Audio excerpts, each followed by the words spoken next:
Audacy backstage at CMA Fest, brought to you by Simple Green. We're with Carly Pearce, everybody. It's great to see you. Great to see you. We were just talking before we started rolling here on the camera about this being your first time on the big stage doing a full set. Now, you were there last year, but this is the first time doing a full set. How excited are you? Are there any kind of nerves in this big stadium? And how pumped are you to hear everyone singing those words back to you tonight? Oh my gosh. I moved to Nashville 13 years ago. So I've been involved with CMA Fest probably like the past 12 in some form or fashion, always hoping that one day I would get over to the stadium.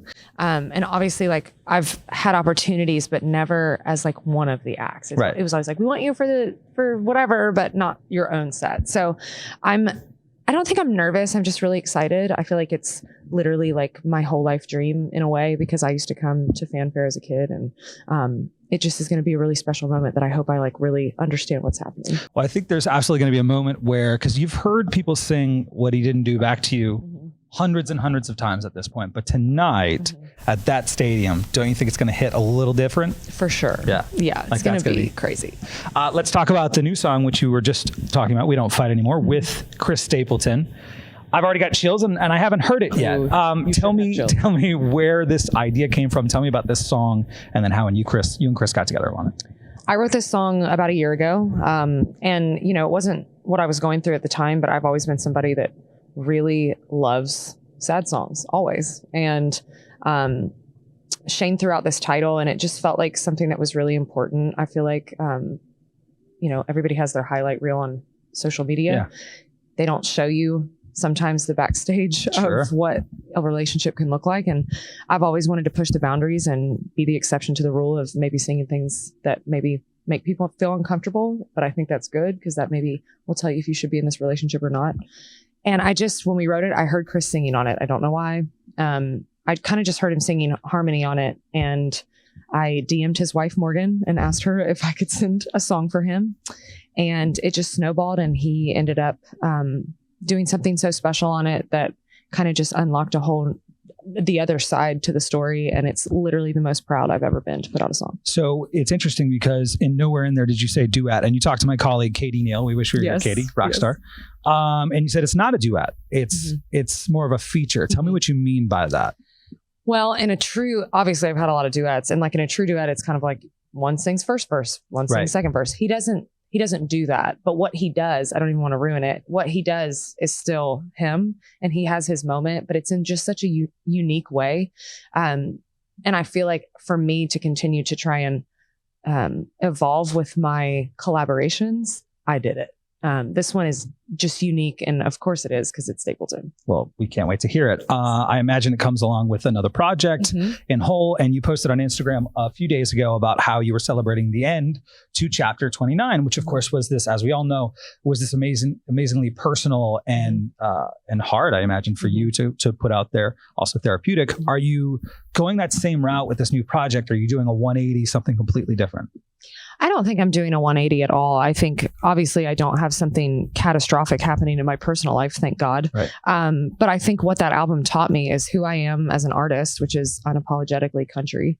And it also just showed me that people want to hear the way that I see the world, whether that's in my now or whether that's in my past, or whether that's what I long for or what my friends are going through, just my perspective of things. And so I'm just really leaning into that right now. I think it says a lot about you, because, you know, every artist has kind of their thing, right? Their brand, I guess, is what I'm going to say. And with you, I think you're authentic in everything that you do. And that's really hard to do, because you're in front of all of these people, most of them strangers you've never met in your life, and you're putting yourself out there and showing them like, this is the real me. I think that speaks volumes about who you are as a person. Thanks. Hey, welcome. Thank you.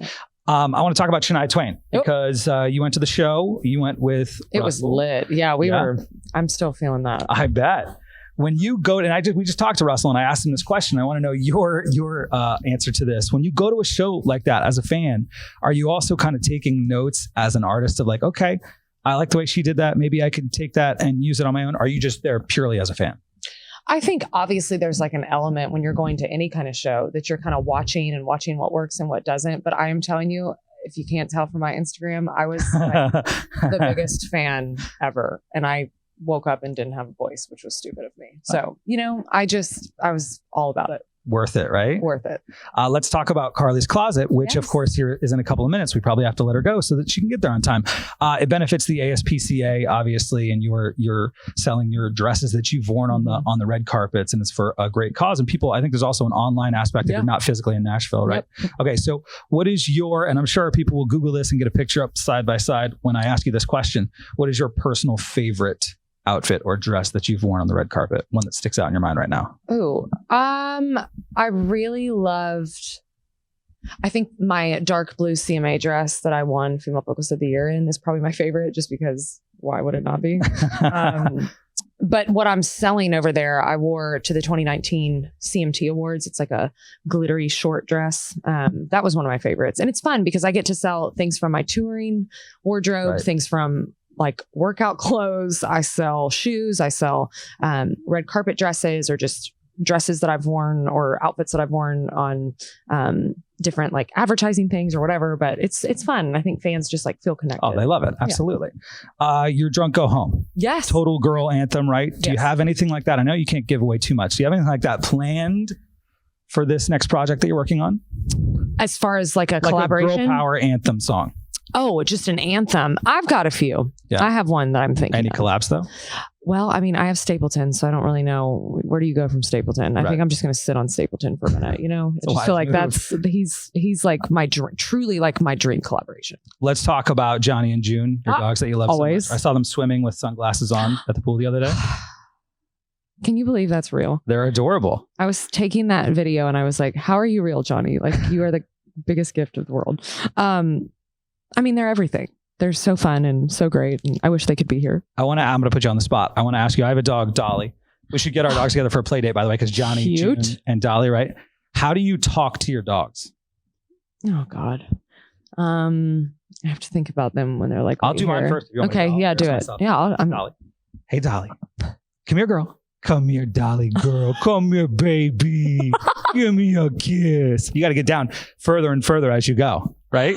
I call June baby girl. So I'm always like, baby girl, little girl, come here. And then Johnny, he is the boy. So I have a little song for him. I go, who's the boy? He's a boy. He loves to hoard his toys. The boy. I'm freaking weird.